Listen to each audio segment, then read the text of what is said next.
Dance, music, theater, and visual arts have a profound way of teaching people how to express themselves, connect with other cultures, and to understand their own creativity. Throughout history, arts and culture have been connecting the greater public through these shared experiences, providing both social and economic benefits for all. I'm Eric Clemens for Comcast Newsmakers on campus at St. Michael's College in Colchester, Vermont. John Killacky, Executive Director of the Flynn Center for the Performing Arts, joins me now. John, welcome to the program. Great to have you with us. Thank you. Glad to be here. All right. The Flynn Center is Vermont's largest arts organization. Give us a little history on it, what you've been about. Well, the Flynn Theater opened in 1930 as an Art Deco movie palace. Okay. It was also going to be vaudeville, but 1930 the talkies started, so vaudeville died. They didn't even build dressing rooms, started as a movie palace. It was one of 4 large theaters in Burlington. By the 70s, it was the only one left. The others had burned down or closed. It's 1,400 seats. It was quite derelict. So by the end of the 70s, a community group, the Lyric Theater, decided they were going to save it as a performing theater, no longer as a movie house. So I think they put $5,000 down and got 4 banks to guarantee the mortgage, and pretty soon realized, gosh, we can't really do this ourselves. So they created, and they invited Andrea Rogers to come in and create an organization which became the Flynn Theater, opened in 1981. We then in 2000 expanded and got a black box experimental theater, 2 studios, offices, and a gallery. And then 2014, we just finished a 3-year, what we called a patron enhancement project, which was renovation, loading dock, seats, new box office, men's room expansion. Come a long way then. Come a long way, and we keep evolving it. All right. Talk about some of the challenges about keeping the arts organization resilient and sustainable here in 2014. Well, sure. You know, it's a historic building, so we got to keep updating it, and every time we renovate something, we find asbestos, of course, so we got to keep moving that.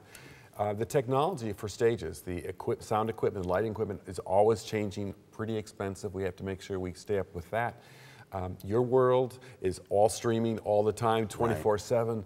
So how does live performing arts fit into that world on demand? And so we're experimenting with a lot of those different things. Talk about a little bit about the impact that the Flynn Center has on the local economy. I mean, you guys aren't just going singing and dancing and stuff for nothing. You do have an impact. Thank you. Yeah, amazingly, 200,000 people come to the Flynn every year. Wow. In the state of Vermont, 200,000 people with this theater is pretty amazing. 38,000 kids from all over do our student matinees. Our budget is about $6.6 million. Overall, we employ 264 people.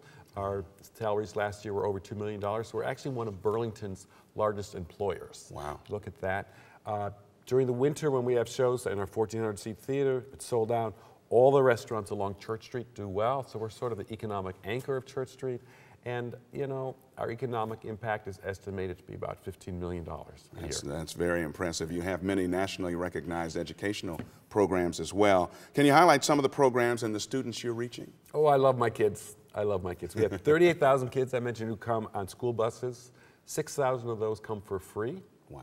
We have 150 classes that we offer for 4-year-olds to 80-year-olds. There's 1,500 folks that take those, about $16,000 worth of scholarships for that. We're did in-school workshops in 95 schools, and outside of Chittenden County as well. We do student matinee programming in Stowe, and we also are working with St. Mike's to do teacher professional development and a graduate course. What are some other ways the Flynn Center is connecting with today's audiences and future audiences as well? Well, social media is huge for us. We also have an access program that allows anybody, irregardless of finances, to come and enjoy our presentations. And part of that's due to really sponsors like Comcast, who's one of our underwriters, and makes it possible for a lot to happen. All right, John, thanks so much for being with us. And thank you for watching us on this edition of Comcast Newsmakers. I'm Eric Clemens.